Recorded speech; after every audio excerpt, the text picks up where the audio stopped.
Bienvenidos a la clase número 2 de este curso de C++. Hoy vamos a estar viendo Types and Declarations. Tipos fundamentales. Entre los tipos fundamentales tenemos los definidos por el usuario, los built-in types y los tipos derivados. Los built-in types, que vendrían a ser los tipos nativos del lenguaje, los más básicos, tenemos los integrales, que están los enteros y los chars. Ya vamos a ver sus variedades. El void, que vendría a ser un tipo que es sin tipo, por así decirlo, y los tipos de punto flotante que tenemos el float y el double. Ya vamos a ver la diferencia de precisión que tienen. Luego en los definidos por el usuario tenemos las estructuras, las uniones, las clases, las enumerations y los derivados que son los arrays, las funciones, los pointers y las referencias. ¿Qué es lo que dice el estándar sobre los tipos? ¿Sí? El estándar siempre da determinadas definiciones y después cada compilador lo implementa como quiere siempre y cuando se ajuste al estándar. Por ejemplo, el sizeof, que nos da la cantidad, el tamaño de un tipo, el estándar dice que el sizeof de un tipo char, que tiene los caracteres, tiene que ser 1, por definición. No especifica si es un bit, un byte, un mega, un giga, lo que sea. El tipo, el sizeof que debe volver, siempre debe ser 1. Luego da relaciones de tamaño entre los distintos tipos. El sizeof de un char puede ser menor o igual, debe ser menor o igual que el sizeof de un short, menor o igual que el sizeof de un int y un long. Lo mismo vemos con los tipos de precisión flotante y lo mismo vemos con cualquier tipo, que tanto si tiene signo como si no lo tiene, deben ser sus tamaños iguales. El sizeof de un booleano está definido por la implementación, esto sí lo deja libre a los compiladores, el estándar, y el sizeof de un enum también va a estar definido por la implementación, pero tiene que ser capaz de representar todos los valores de los miembros del enum. Ya lo vamos a ver a esto más adelante. Ahora, ¿cómo lo implementan usualmente los compiladores? Que esto en realidad es lo importante. Usualmente en los compiladores tenemos que el booleano y el char tienen un byte. El char, cuando es sign, va a ir de menos 128 a 127 positivo. O sea, toma 128 negativos y 0 más 127 positivos. Y cuando es unsigned, es decir, cuando no tiene signo negativo, de 0 a 255, porque fíjense, ahora los negativos se aprovechan como positivos. El short, por ejemplo, tiene 2 bytes, usualmente. Estos son los rangos. De nuevo, fíjense la diferencia cuando es sign o cuando es unsigned. El entero tiene 4, al igual que el long y el float. De nuevo, acá pueden ver sus distintos valores. El long y el guión bajo int64. Acá habla de que tienen 8 bytes. Y luego tenemos el double y el long double, que también tienen 8 bytes cada uno. Y fíjense acá como habla de las precisiones, ¿no? La diferencia entre el float y el double, más allá del tamaño, es que también se van a tomar muchos más bits para la mantisa, es decir, para los números decimales. Y el resto de los bits va a ser para la parte entera, ¿sí? Entonces, esto es como usualmente el compilador implementa los distintos tipos en cuanto a tamaño y valores que puede tomar. Recuerden, por otra parte, que, como vamos a ver más adelante, en el caso, por ejemplo, de los enteros, los bits para uno y el otro va a ser igual, pero la implementación, o no la implementación, sino la representación que le dé el tipo a esa combinación de bits va a ser distinto para sign que para unsigned, porque tiene un bit para el signo negativo o positivo. Literales. Bueno, vimos los tipos, cómo se llaman, pero cómo se denominan los valores que recibe cada tipo. Estos son los literales. Un entero que es sign, por ejemplo, se representa de esta forma. Cuando uno le coloca la U al final, ya sea mayúscula o minúscula, se entiende que es unsigned. Cuando se le coloca la L es un signed long. Es signed long. En este caso es un unsigned long. así se representa el hexadecimal, así el flotante, con la F al final, minúscula, mayúscula, sin la F es double, con la L, teniendo en cuenta que tiene el punto decimal, es un long double, y los únicos valores que pueden tomar los booleanos son true y false. Veamos también los chars. Acá tenemos un char que representa el carácter A. Acá un web char que representa al web char de carácter A. Esta es una cadena de caracteres que dice hello. Fíjense que acá esto es un array, ya vamos a verlo más adelante, pero dice que tiene 6 elementos y uno puede contar y ver que acá hay 5. Cuando tenemos una cadena de caracteres hay un elemento que no se ve, que es el barra 0, el carácter barra 0, que sirve para representar el fin de esa cadena. Por eso se dice que esto tiene 6 elementos y no 5. Este es el cons white char, la cadena de caracteres de white chars. Y algunos caracteres de interés, como por ejemplo el salto de línea, la tabulación, para escapar a las comillas dobles, a las comillas simples y a la barra. Declaración y definición. El punto de declaración de un nombre, de un identificador, es inmediatamente luego de que se completa su declarator. Vendría a ser esto. Y justo antes de su initializer, que vendría a ser esto. O sea que este es el punto de declaración de f. Cuando definimos una variable, aquí le estamos asignando un valor. Acá estamos declarando una variable f de tipo flotante y a su vez también estamos en la misma línea definiendo, dándole a su storage en memoria el valor 3.0f. Para las variables se reserva una sección de memoria, un storage en memoria, donde va a estar la variable. ¿Sí? Nosotros a ese storage nos vamos a referir mediante el identificador. ¿Sí? Ese storage en memoria va a tener, por supuesto, su propia dirección de memoria, que puede ser, por ejemplo, esta. Va a tener el valor que le asignemos y un size of en particular, en este caso el de un flotante. La definición, por supuesto, puede ser hecha en el punto de declaración o podríamos haber puesto punto y coma y abajo haberla cambiado. En el caso en el que pongamos punto y coma, igualmente cuando esto sea ejecutado va a tener basura aquí. O sea, no se le va a inicializar nada, va a tener la memoria con lo que quede en ese momento. Va a depender mucho del compilador o la IDE que usen. Por ejemplo, Visual Studio, al menos en las últimas versiones que lo probé, cuando ustedes compilan el modo debug, inicializa todas las variables no inicializadas a 0. Pero en release, para no perder performance, no lo hace. Acá tenemos justamente el ejemplo que hablamos anteriormente. Int s punto y coma, más allá de si el compilador puede elegir hacer algo en debug o no, lo que debería tener esta variable en memoria es basura, ¿sí? O sea, no es que no se puede utilizar, pero lo que imprimamos va a ser la representación de enteros de acuerdo a los bits que había en este storage de memoria en el momento en el que esta variable se le asignó. Luego abajo, si colocamos s igual a 1000, se va a cambiar su storage de memoria por el número que le estamos asignando. Bueno, tipos compuestos. Tenemos punteros, referencias, funciones, arrays y definidos por el usuario, enums, estructuras, clases y unions.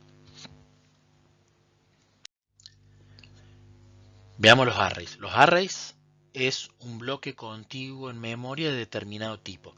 Por ejemplo, acá estamos declarando con el identificador S un array de enteros que va a tener un bloque contiguo de 3 enteros.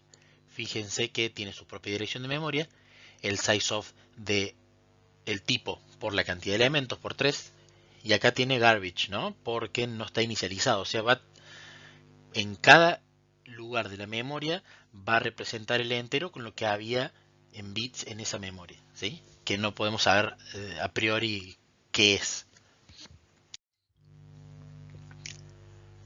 Bien, ejercicio. Recuerden, como les mencioné en la presentación 1, si ustedes están viendo esto por video, recuerden poner pausa en los ejercicios, traten de resolverlos ustedes y después vean la solución, así ejercitan.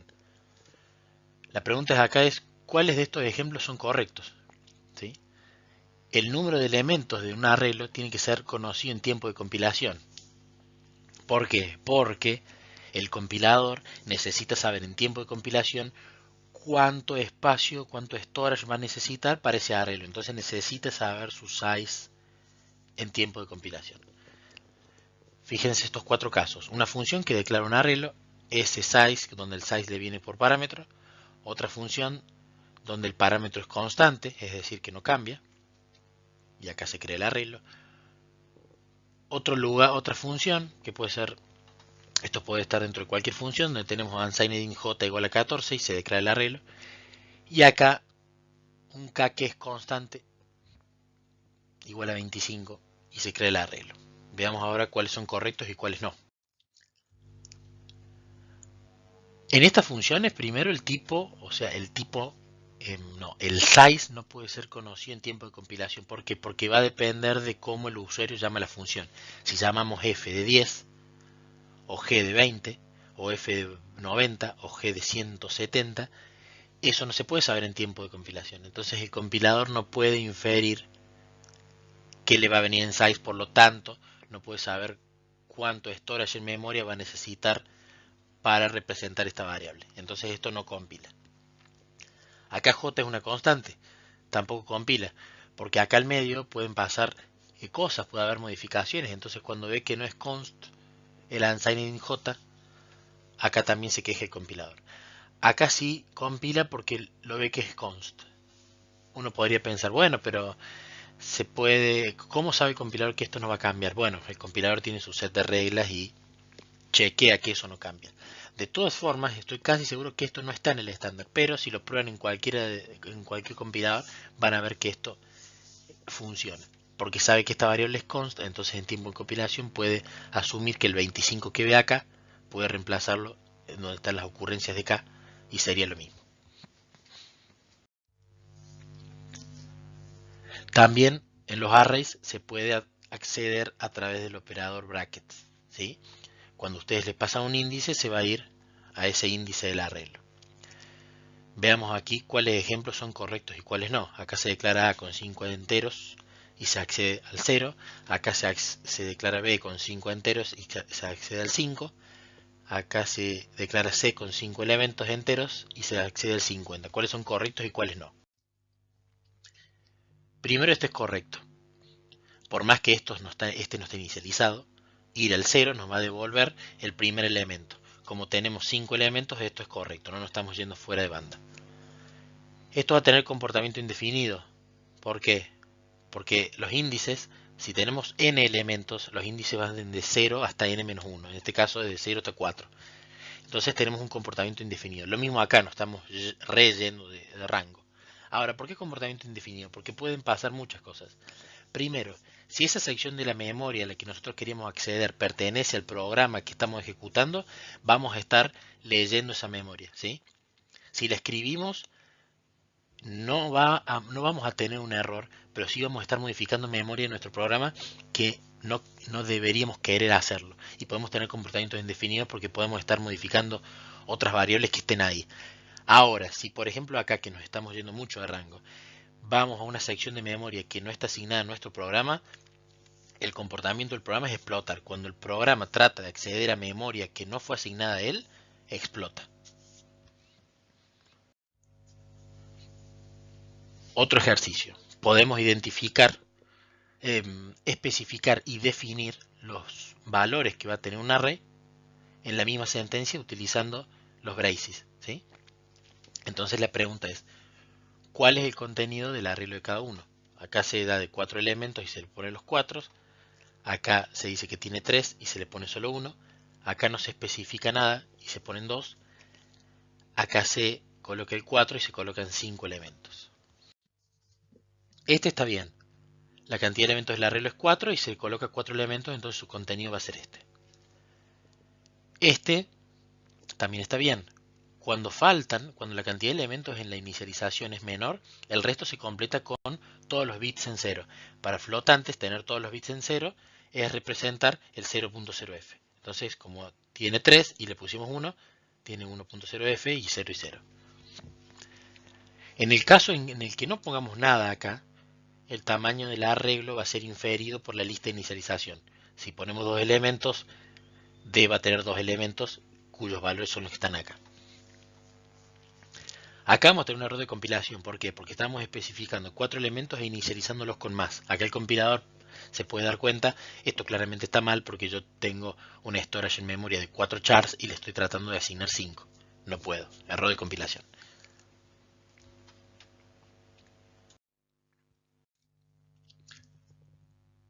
Pregunta. Tenemos X, es una variable de tipo array de 50 longs. ¿Cuántos bytes la variable X tiene? ¿Cuál es la respuesta de estas 5?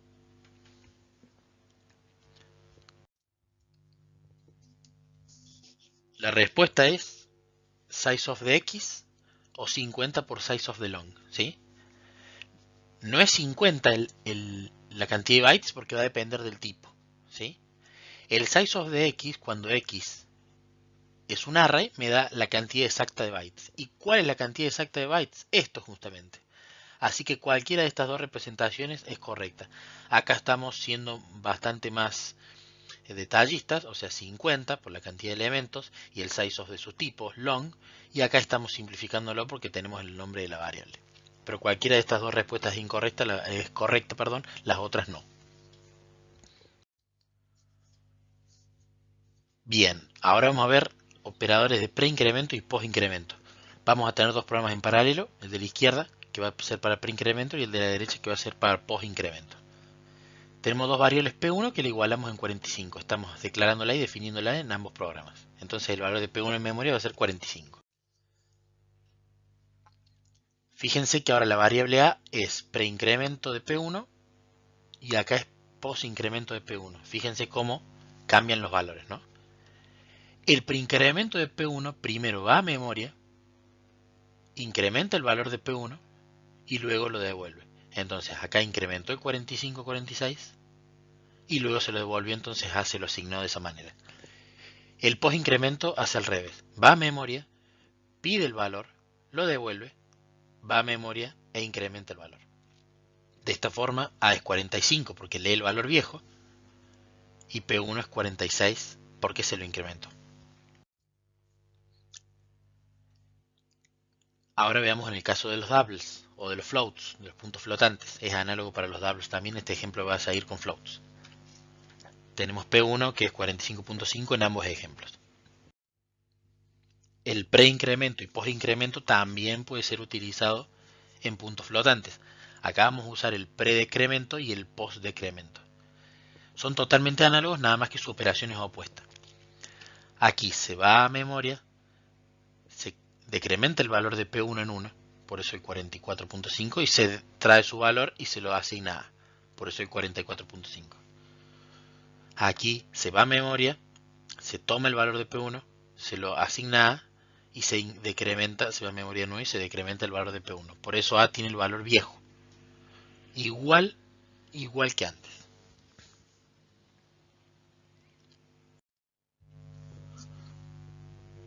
Bueno, ahora un ejercicio con esto. El tamaño del arreglo en ambos casos va a ser inferido y tenemos tres elementos. A empieza con 0. ¿Qué valor va a tener este array y qué valor va a tener este array?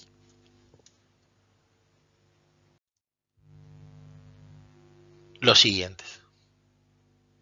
A va a terminar con el valor 3 en ambos casos, porque se hacen tres incrementos. No importa si son post o pre, como se hacen tres incrementos, A va a terminar con el valor 3. Ahora, lo importante es el contenido del array. Acá valía 0. Se hace el preincremento, por lo cual se va a memoria, se lo incrementa y después se lo devuelve. Entonces por eso 1, luego incrementamos 2, luego incrementamos 3. Por eso vemos el incremento aquí, porque siempre se devuelve con el preincremento el valor incrementado. Aquí se devuelve el valor viejo y luego se incrementa. Entonces teníamos que acaba de devolver 0 y luego incrementarlo, acaba de devolver 1 y luego incrementarlo, acaba de devolver 2 y luego incrementarlo. Por eso la diferencia entre los arrays.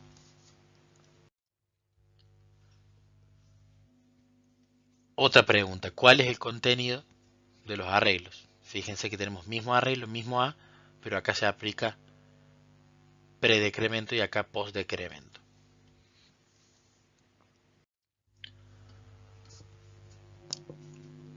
Fíjense, A va a terminar en 0 en ambos porque se lo decrementa en ambos casos.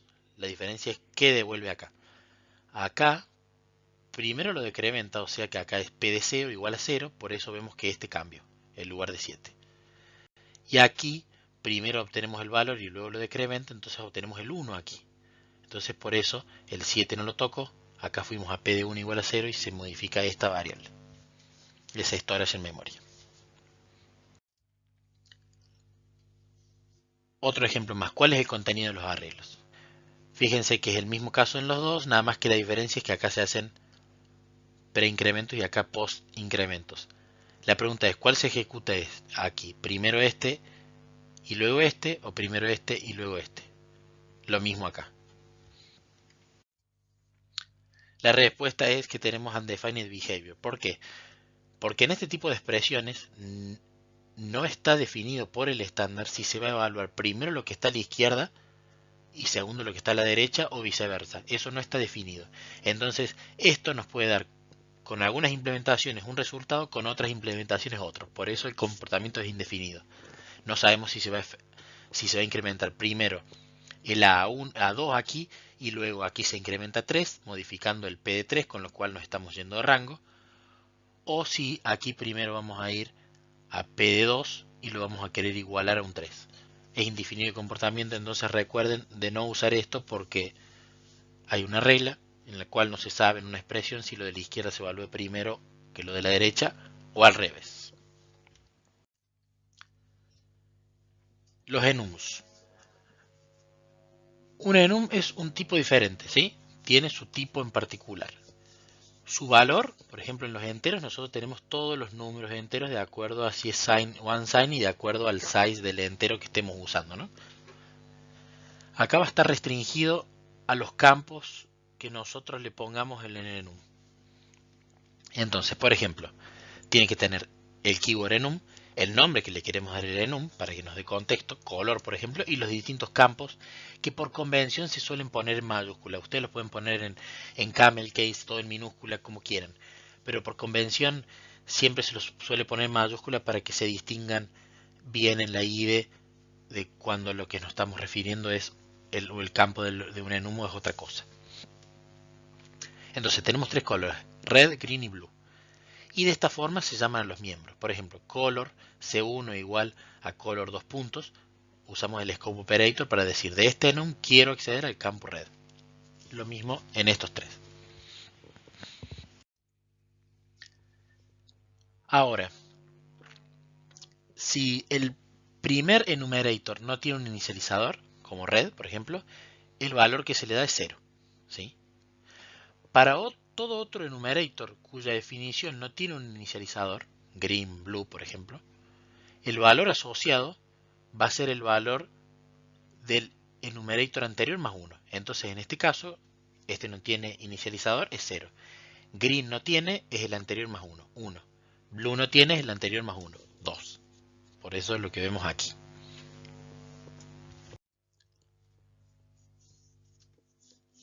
¿Cuáles son los valores de los campos en estos ejemplos?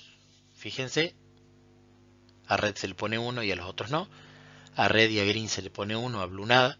A red 1, a green 35, a blue nada. Y acá se inicializan estos dos y blue nada. ¿Cuáles son los valores de sus campos?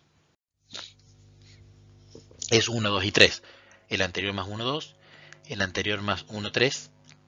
Acá fíjense que esto es lícito. Uno puede repetir valores en los campos. No tiene mucho sentido, la verdad. No le veo el sentido, pero esto es posible. El compilador lo acepta. Acá blue va a tener el anterior más 1. Fíjense acá, blue va a tener el anterior más 1, o sea 36. Y acá blue va a tener el anterior más 1, es decir 35. Por lo tanto red y blue van a tener el mismo valor. Esto es lícito, esto compila, esto funciona.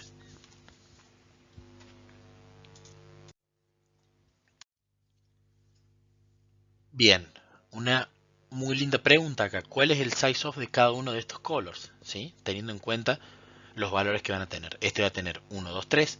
Este va a tener 260, 261, 262. Este va a tener 66.000, 66.001 y 66.002. ¿Cuál es el size of de cada enum? Acá tenemos los distintos size of. ¿Cuál es el size of de un enum? Lo vimos al principio. está definido por la implementación, pero tiene que ser capaz de albergar todos los valores de sus campos, ¿no? En este caso, como tenemos el 1, el 2 y el 3, el 1, el 2 y el 3 nos alcanza con un byte. Entonces tiene el size of de un char, que es usualmente un byte. En este caso, 260, 261 y 262 con un byte no lo podemos representar, pero sí con su unidad siguiente, 2 bytes. Entonces va a tener el mismo size of de un short int, por ejemplo, que son usualmente 2 bytes. Recuerden que con un byte podemos representar el 0 al 255, por eso acá no nos alcanza. Ya con el 260 no nos alcanza. Y acá 66.000, 66.001 y 66.002. Ya esto se va de los 2 bytes y necesitamos la siguiente unidad, 4 bytes, que es usualmente el size of de un entero. Ustedes podrían pensar, bueno, pero yo acá no tengo 256 valores, tengo 3, ¿por qué no puedo representar todo en un byte? Porque lo que tenemos que ser capaces de representar es el número al que equivale el campo, no la cantidad de campos. Por lo tanto, si mi enum tuviese, supongamos, un solo campo que sea 70.000, por ejemplo, deberíamos ser capaces de implementar eso con el size of de un int, aunque tenemos un solo campo. No puede ser con el size of de un char, porque el 66.000 no entra en un byte. Estructuras. Bueno, la estructura la vamos a nombrar muy por arriba porque tenemos en la clase 7, creo, la propia clase de clases y estructuras. Pero la estructura es un tipo que nos permite agrupar variables de los tipos que nosotros querramos, ¿sí? Usualmente se utiliza para agrupar distintas variables que le dan un concepto al nombre de la estructura. Por ejemplo, se declara struct con el keyword, se le coloca el nombre y se colocan los distintos campos. Por ejemplo, un size_t, un arreglo de 3 enteros, un double. Fíjense la ensalada de tipos que tenemos ahí. Tiene su propio nombre, por supuesto, para referirse. MyStruct en este caso. Se lo declara de esta manera, como si estuviésemos declarando un int, pero reemplazando el int por el nombre de la estructura. Y con el punto se puede acceder a los distintos campos y por supuesto cambiarlo.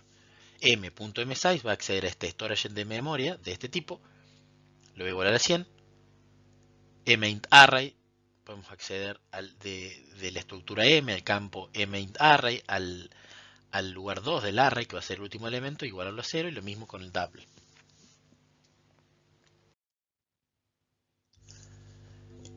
Pregunta, ¿cuál es el size of de las estructuras? Tenemos acá dos estructuras. En este caso va a ser el size of de un double, y en este caso va a ser el size of de un double por 3. ¿Sí? De todas formas, el size of de una estructura no es matemática. No equivale a la suma de los sizes of de sus miembros, ¿sí?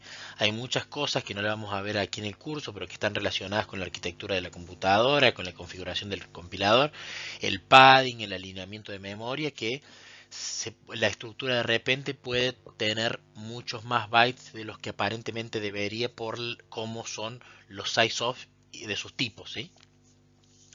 Pero usualmente en una estructura tan simple como esta, el size of de esta estructura va a ser el de un double y el size of aquí va a ser el de 3 doubles. Para ver lo anterior, veamos este ejemplo. ¿Cuál es el size of de estas estructuras? Fíjense que son iguales en cantidad de miembros y en tipo e incluso en nombre, pero no en el orden. Entonces veamos cuál es el size of de estas estructuras. Fíjense que esto depende de la implementación del compilador. Asumamos que estamos en x64. Igual va a depender de muchas cosas. Pero acá, el size of de este MyStruct usualmente va a ser el de 2 doubles. ¿Por qué? Porque tiene que estar alineado en 8 bytes. ¿Sí? Entonces, el storage acá va a ser un double, un entero que van a ser 4 bytes, un char que va a ser un byte y va a usar para alinear 3 bytes más de padding. Por eso se dice que el size of de esta estructura va a ser el size of de un double por 2.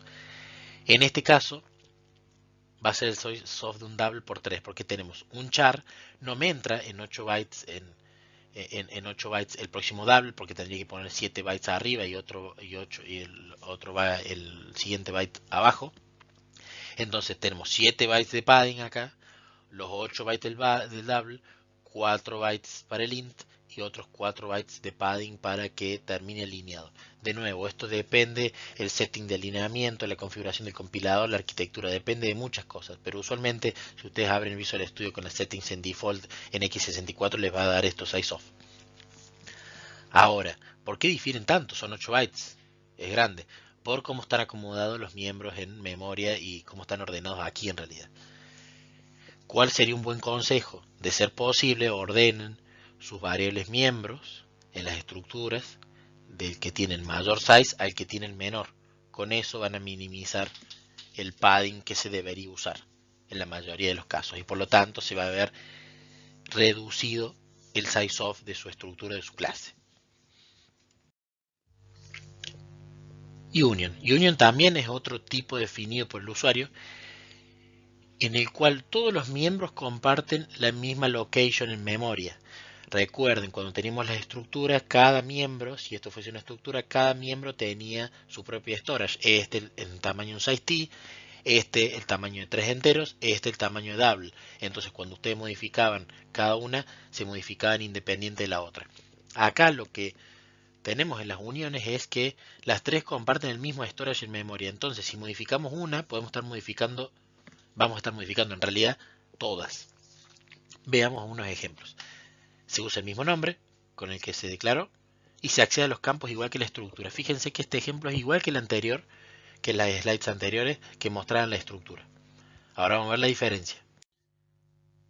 Veamos a ver el siguiente ejemplo. Tenemos una union que tiene un short int y un unsigned short int. Fíjense que ambos son short int types, 2 bytes usualmente.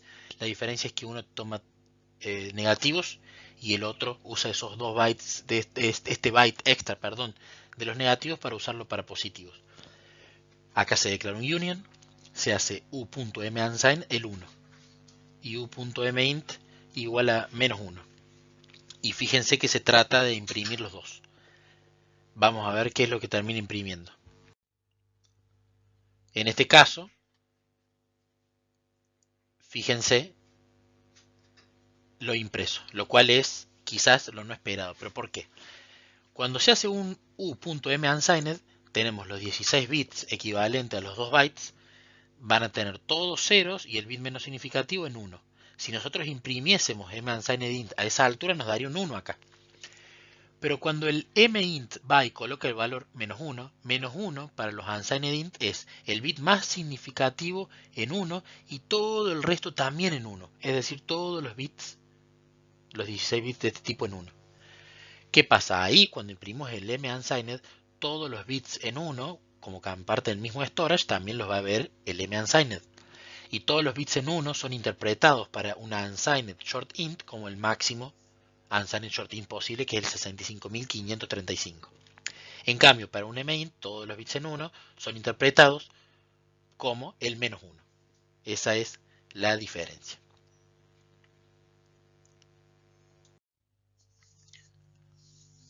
Pregunta importante también, ¿cuál es el size of de los unions?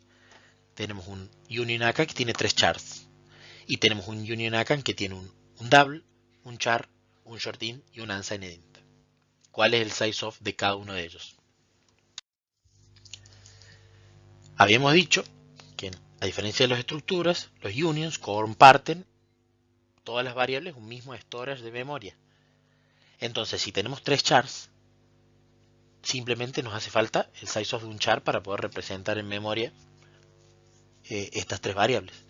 En este caso, que tenemos tipos heterogéneos, son todos diferentes, se va a utilizar el size of del tipo más grande.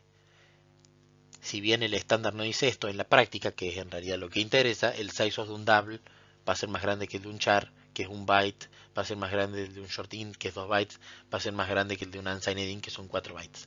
Entonces, esta estructura va a buscar para usar como storage el size of de su tipo más grande, de su double. Porque si usase cualquiera de los otros tres, no podría representar de forma satisfactoria un double, por lo tanto, el union no tendría sentido. Bien, el keyword typedef. ¿Para qué sirve el keyword typedef?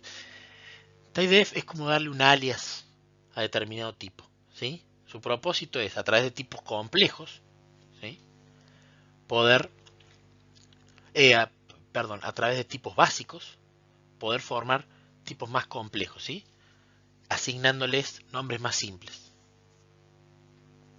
Por ejemplo, supongamos que en nuestro contexto queremos implementar grafos, ¿no?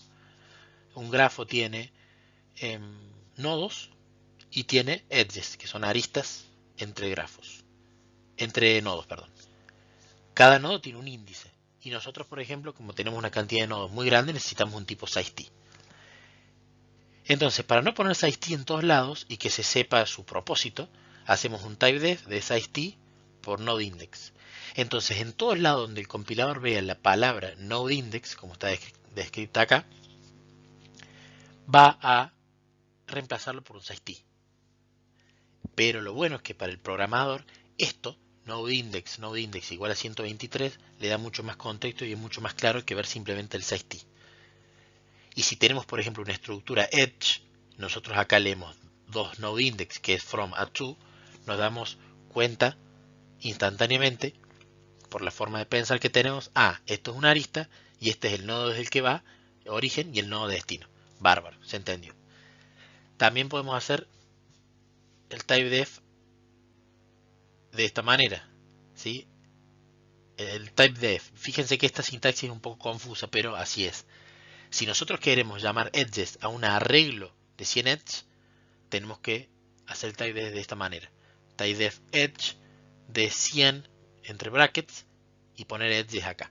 Es un poco más confusa que esta, pero bueno, así lo han implementado. Y fíjense cómo lo podemos usar acá. Edges va a equivaler a haber declarado un arreglo de 100 edges.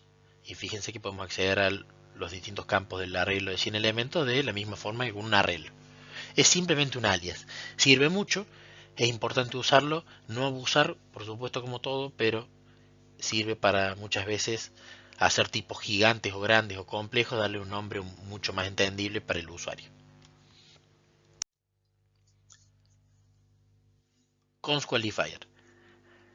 Const qualifier es un qualifier que es aplicado en la declaración de cualquier variable para especificar que ese valor, desde que esa variable está siendo declarada y definida, no va a ser cambiado durante toda la ejecución del programa. No debería ser cambiado.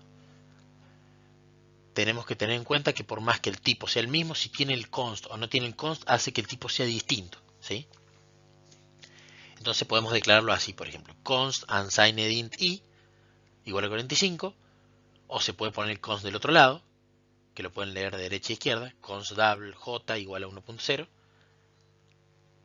y fíjense acá i igual a 30 y j igual a 5.0, esto no nos va a permitir hacerlo.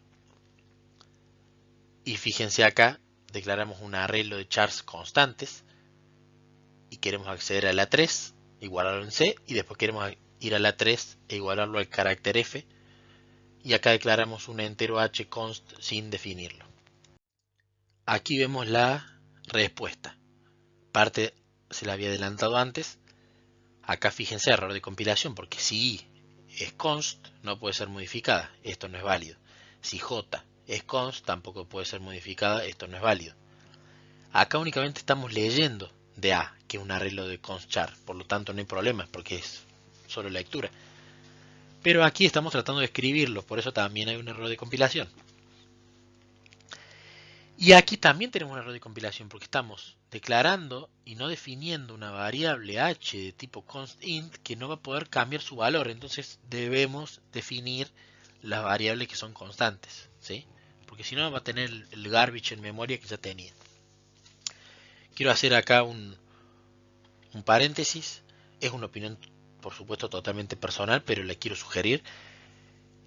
Usen const en absolutamente todos lados.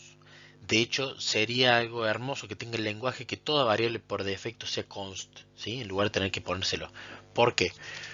Const lo que nos permite es que si una variable no tiene que cambiar, entonces que no cambie. Y si hay algún programador que cometiendo un error la cambia, el compilador le va a avisar. Además, cuando vos como programador ves en el código que hay ciertas variables que son const, vos ya tu mente decís, esto no cambia, entonces no tenés que andar traqueando en la función qué se hizo con esa variable necesariamente.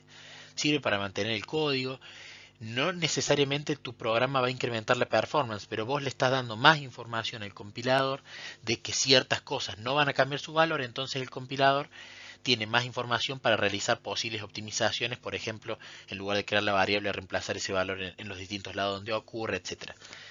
Pongan const en todos lados, úsenla de forma abusiva, por así decirles. Es una recomendación totalmente personal, pero hago fuerte hincapié en esto porque creo que realmente es una, como la aserción que nombré en la clase anterior, una de las herramientas más importantes que como programador tenemos para mantenimiento de código y para darle más que toda información al compilador sobre si una variable puede ser modificada o no.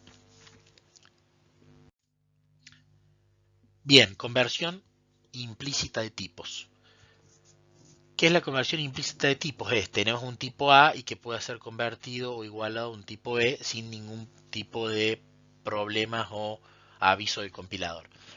Acá vemos, por ejemplo, algunas de las conversiones. Esto no indica, ojo, esto no indica size of de tipo, sino con este dibujo simplemente se quiso enseñar cómo pueden irse convirtiendo los distintos tipos.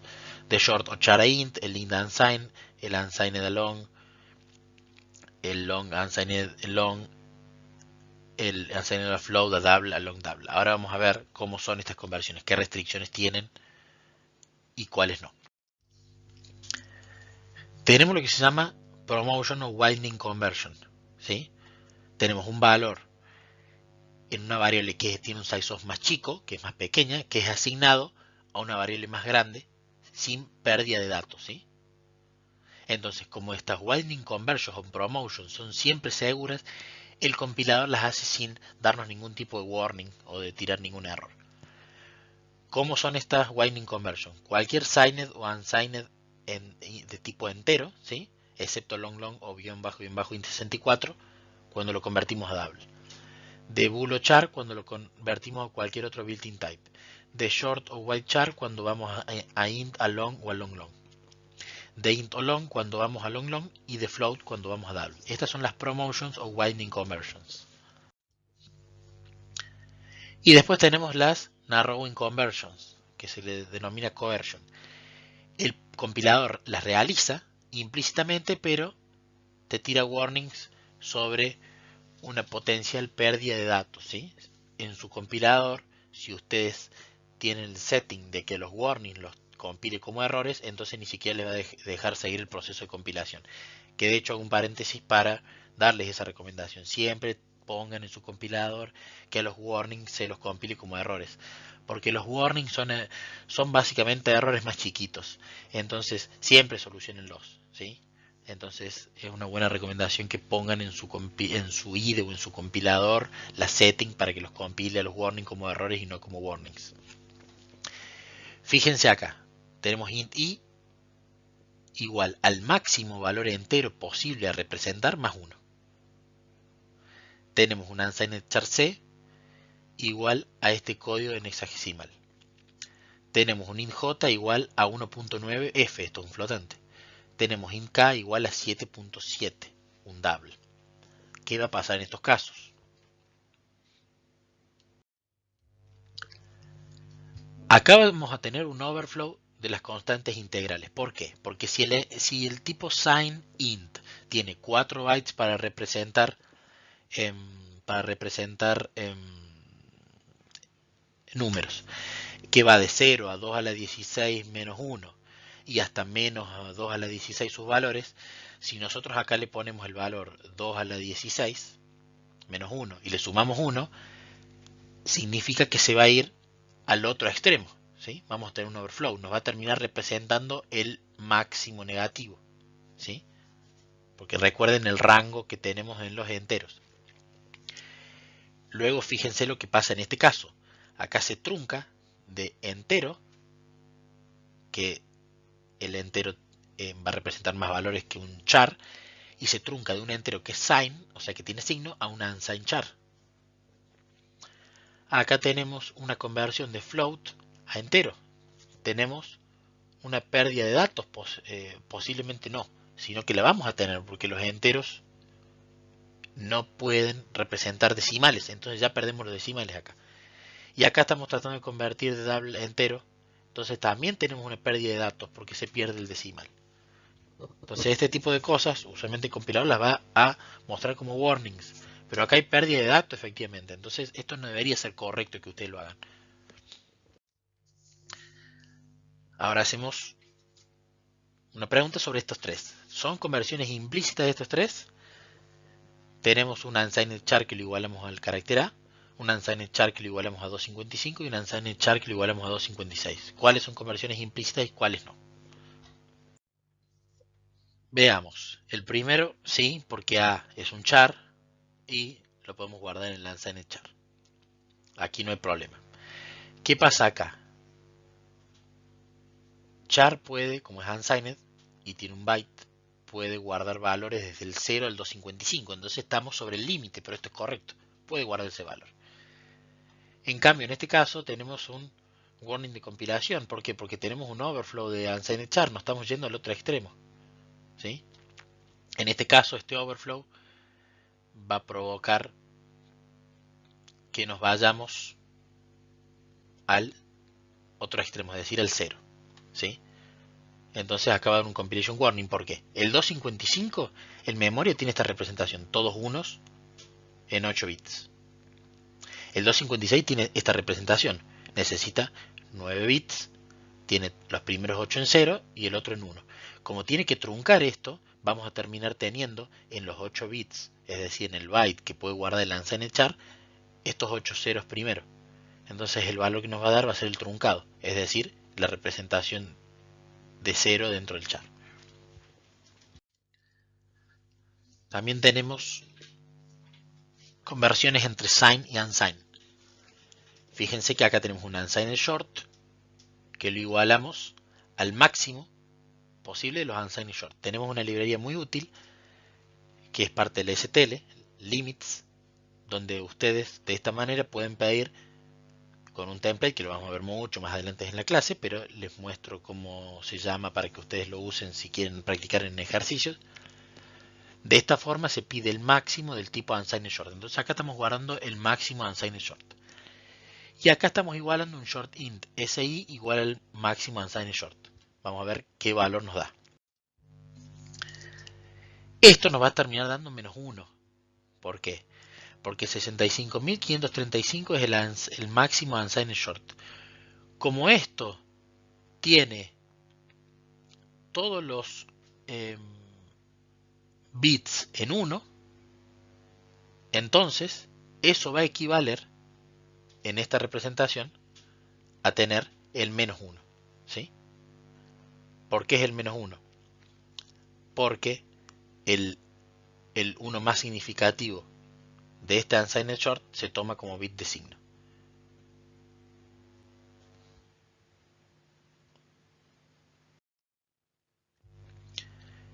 Veamos aquí. Short int si igual a menos 1, unsigned short us igual a si.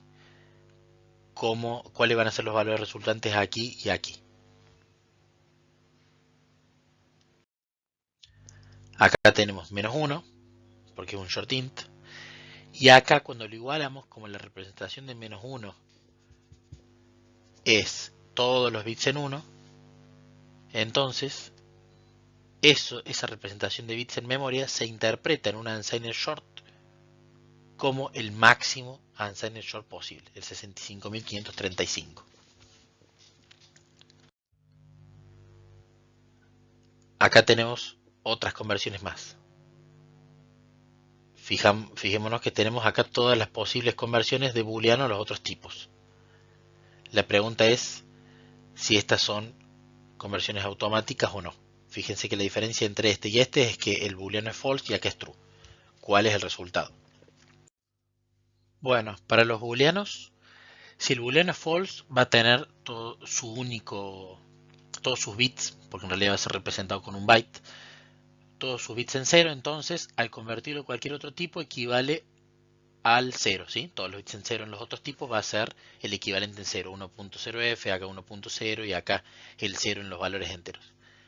Cuando el booleano es true, equivale al hacer la conversión a colocar el 1 en cada uno de estos tipos. Entonces en el float va a ser 1.0f, en el double 1.0 y en los otros el 1 del valor entero. Ahora, si queremos convertir cualquier tipo a booleano, ¿sí? Cualquiera de estas variables la queremos poner aquí y ver qué nos da en el booleano. Y la pregunta es, ¿son estas conversiones automáticas? Vamos a ver la respuesta. Sí, si el valor de la variable es 0, entonces el booleano va a tener el valor false. Si el valor de la variable tiene cualquier otro valor distinto de 0, el booleano va a ser true.